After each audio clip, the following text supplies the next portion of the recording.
नागपूर येथे बच्चू कडू यांच्या 28 तारखेच्या शेतकरी एल्गार मोर्चासाठी शेतकरी सज्ज झाले असून शेतकरी हमीभाव, कर्जमाफी, 7/12 कोरा अशा अनेक मागण्या धरून शेतकरी 28 ऑक्टोबरच्या मोर्चामध्ये गोंदिया जिल्ह्यातील शेतकरी मोठ्या प्रमाणात सहभागी होणार आहेत।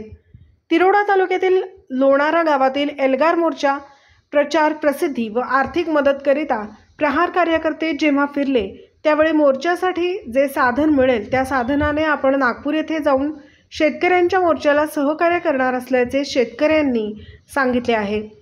लहान बालके सुद्धा शेतकरी एल्गार मोर्चात जोरदार नारेबाजी केली। मोर्चा प्रचार प्रसिद्धी करताना जिल्हाध्यक्ष महेंद्र भांडारकर यांच्यासह प्रहार कार्यकर्ते सहभागी झाले होते। अमरदीप बडगे, गोंदिया प्रतिनिधी। शेतकऱ्यांचा कर्ज आणि 7/12 कोरा झाला पाहिजे आणि हमी भाव शेतकऱ्यांना जर मिळेल तर खरोखरच शेतकरीची उन्नती होईल आणि शेतकरी हलालदिल होणार नाही आणि सरकारने याकडे शेतकऱ्यांकडे लक्ष द्यावं अशीच मी नितीन देवलाल रांगडाले, गाव लोणारा येथील रहिवासी असून शेतकरी सुद्धा आहे। माझ्या शेतीमध्ये यावर्षी पण दुष्काळच घोषित आहे, कारण तुडतुडा लागलेला आहे।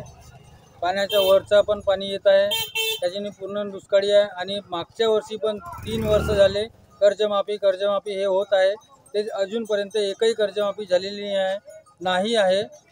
आम्हाला आता तरी कर्जमाफी आणि आम्ही एल्गार मोर्चा हा नागपूरला जाऊन सुद्धा करणार आहोत।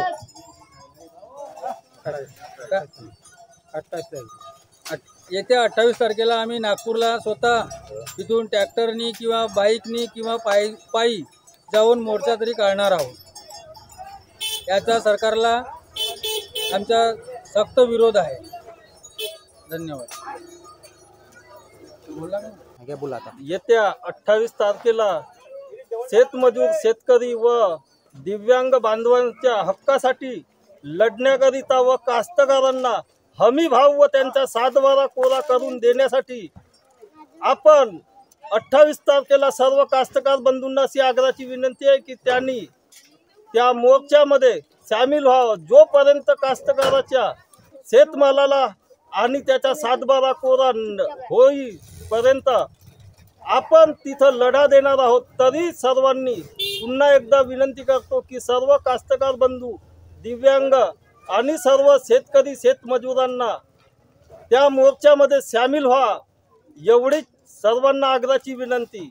आणि देवेंद्र भाऊंना विनंती की तुम्ही जे आपण हमी घेतली होती कास्तकाराची, त्या कास्तकाराच्या मालाला हमी भाव द्या आणि आता तरी त्याच्या शेताकडे लक्ष ठेवून त्याच्या शेतीचा 7/12 कोरा करा।